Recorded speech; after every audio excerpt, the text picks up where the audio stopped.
Hi, I'm Dave Horwitz, and I'm here at City Arts Salon.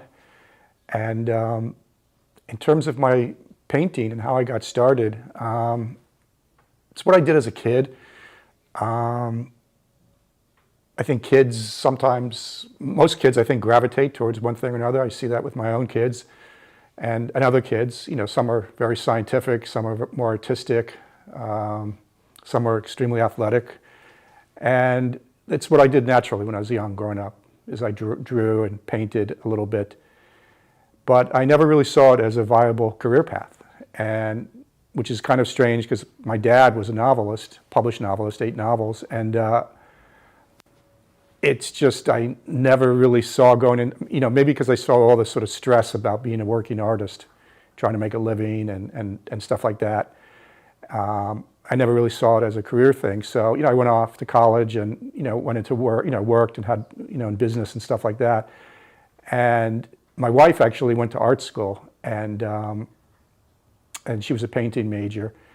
And she always liked, you know, my parents kept all my stuff. And when we cleaned out my parents' house in '86 after they passed,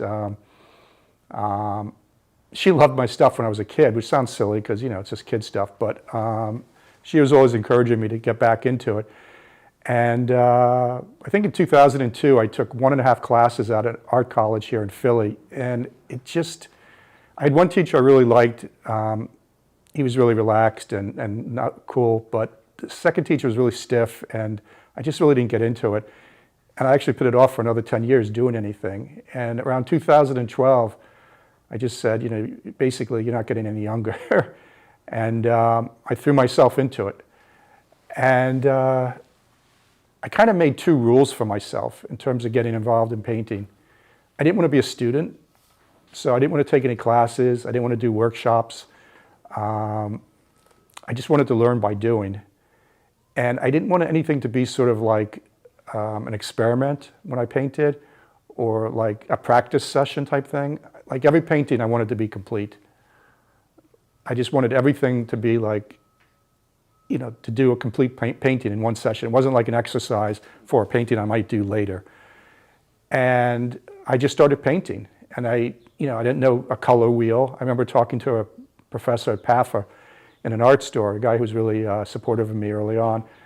And he turned to me and said, so the opposite of purple is, and I had that deer in headlight look, right? And he says, you really don't know your color wheel. And I said, no, I don't. And it's like whenever I try and do stuff like that, my brain just freezes. You know, it just doesn't want to go there. I was that way when it came to like color wheel, and I didn't want to, you know, it just wasn't the way I wanted to approach it. And so I just started by painting a lot. And I started painting really small. Actually, when I first started painting, it wasn't that small. It was like 9 by 12 inches, which, you know, is small, but it's not, you know, very, very small. And I realized that wasn't working. Why wasn't it working? I needed to learn how color worked by doing it. So I started painting really, really, really small, like on Post-it notes. And I actually brought some of them with me to show. And it's like this is, I call it my Post-it note period, you know, and I have a whole bunch of them. And I even went smaller than Post-it notes. I mean, this is like, I don't know, like 1/4 of an inch or something like that, 1/2 an inch. And, you know, it's like, and I remember having a friend from college come to visit. And when I posted this stuff on Facebook at first, you know, I didn't, and I put it up without any background in it. So when he came to the house, he was like, let me see your artwork. And I took him upstairs and I was showing these, and he was like, oh my God, I thought these were like full-size paintings. And he was like really freaking out in kind of a funny way. So what I did is I did so many of these, and what I got from doing this was just, it freed me up because I could paint small and I could quickly see like what colors work, you know, like what do I like what works for my eye. And it wasn't like I was trying to memorize anything. It was just like seeing quickly without having to waste a lot of paint or work on a really big canvas with, you know, a lot of real estate to cover, how to like, you know, how to like make color work, how to make it vibrate, how to make it do something where when you look at it, you kind of like get excited because the colors like, you know, I mean, I think color is like music, you know, and it does something to your brain, you know, moves things around in there. And so that's what I'm trying to do with color. And I was able to do that by learning how to do it, working very small at first. You know, there's this quote from Picasso that's always used. He's had a lot of great quotes. And he said, "It took me 4 years to learn how to paint like Raphael and a lifetime to learn how to paint like a child." And, you know, what did he mean by that? You know, well, I think different people will take different things away from it. What I take away from it is if you've watched a child do art, and I can remember myself doing art when I was a child, they're very, very, very focused. And they might be looking at something on a table in front of them. And there's nothing between them and the table that they're looking at. Let's say it's an apple on a table. There's no space there. And you know, they've just seen the apple, and there's nothing there. Figuratively, metaphorically, you know, they're not thinking. All that space is collapsed, and there's no distance between them and what they're trying to paint. And what they're doing is trying really hard to get it. They're looking really hard at what they're working on and trying to get it just right. And what I find rewarding is when you get something just right. It could be a line. It could be how two colors work next to one another. But it's that, it's achieving, it's getting something down on the canvas that feels perfect. So my process for painting, well, as you can see from the show that I'm in, I do a lot of faces, and it's interesting about the faces because it's what excites me.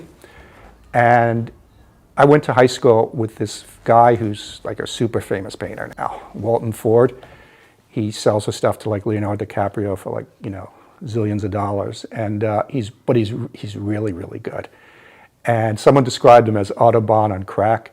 I mean, he does these huge, oversized paintings of animals fighting each other that are very realistic, and he does them in watercolor, and he can't make a mistake, you know, because it's really hard to correct watercolor. Anyway, I found an interview with him. He was a couple years younger than me in high school, so we worked on the newspaper together, but we weren't really close. But he was a super nice kid, and I have a great thing. He signed my yearbook with a drawing of the Hulk from Marvel Comics. Anyway, I found this interview of him online, and he was talking about Picasso, and he was talking about himself. And he said how when he went to art school, he went to RISD, he gave up all the stuff he was really good at naturally to be super experimental and all this stuff. And this is him talking, and he said he was basically, the feeling there was like everything you did earlier was crap, and you got to like reinvent yourself in some other stuff. And when he got out of RISD, he was kind of lost, and he was living in the Lower East Side trying to do all this stuff, but he kept going back to doing what he did as a kid, which is drawing like animals. And people would come around to buy them.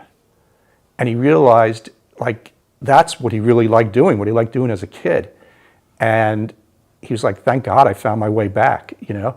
And he was talking about Picasso, who like, you know, he was probably drawing bulls, he said, at like age 5, and he was probably drawing them at age 10, and he was probably drawing them at age 15, you know, and then he was doing them as an adult because that's what, you know, turned him on. So for like me, I always, when I was a kid, I used to draw portraits of my parents.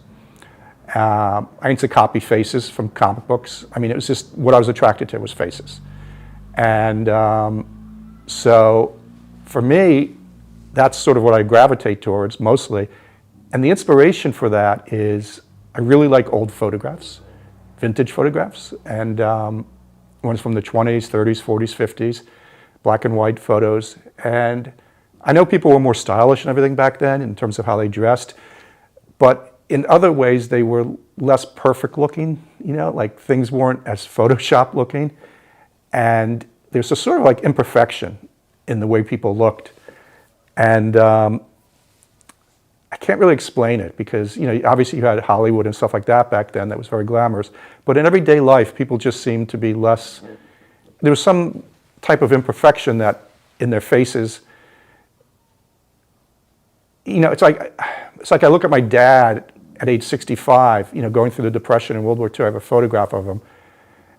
And at age 65, he looks like he's 85 almost. I mean, and today people everyone looks like Dustin Hoffman when they're 65.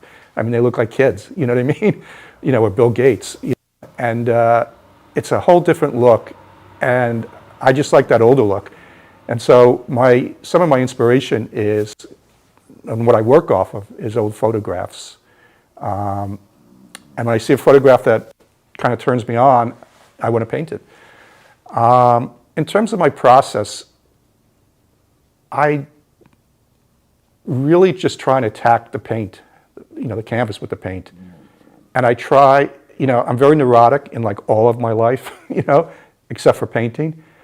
And it's the one area where I'm not, for whatever reason. And I just sit down and I paint, and I don't, there's very little thought. There's no thought. I try and have as little thought as possible, but I don't have to try. It comes naturally.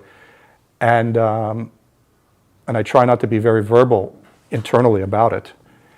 And I don't care if I mess up. It's just and I don't try and fix things. Maybe because I don't have the training, or maybe it's just not what I'm trying to accomplish. But I find every time I try and fix and I tinker, I just lose something. I lose the energy that was there, and it either works or it doesn't. And if it doesn't work, I paint over, or I use it, as a base for some other painting. I probably have painted over 25% of my stuff. And sometimes I'll miss something, damn, I really wish I had that painting back.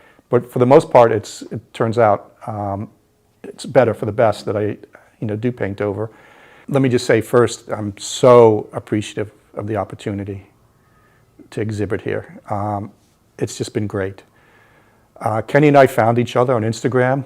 We're both in Philly, and I think, just the way Instagram works, maybe they try and hook you up with people from, local things. And somehow I came across his studio, his gallery, and we started going back and forth. And I would look at, the shows that he put up, and they were great. I mean, some unbelievable artists, really vibrant, really exciting. I mean, a lot of energy. And it felt unique. It wasn't boring, I mean, the artwork was just, it popped. It just made you feel something, which is, and it was great. And we started talking on Instagram, and he, offered me the chance to show here. And it's been a great experience. One of the things that I've really, really thought was wonderful, and I really appreciate, was that he didn't try and curate the show. He left it up to me. He wanted it to be my vision. I have a lot of artwork, and he wanted me to, go through my artwork and put together a collection of paintings, a grouping that worked. He didn't want to give input. He wanted it to be my vision. And I think that comes through in all the shows that he has up here, where it's, the artists, you get a sense that it's the artist's vision, what they're, working on. Maybe it's a group of paintings they've done over, a 1 year period or something like that. And I think that, some places, there's more curation, I think, by the, the studio owner, and which is fine. There's different ways to get to the same place. But I think it's, from my point of view as a painter, as an artist, it's been really positive, really good to be able to not only have my paintings here, but have the ability, the opportunity, I should say, to decide what works as a show. And it made me really, it made me think about stuff and all that, what would work. So I think it's a unique place, and I think, Kenny's doing great stuff here. And there've been unbelievable shows in the past, and I'm really looking forward to his shows down the road. So I'm really thankful for the opportunity.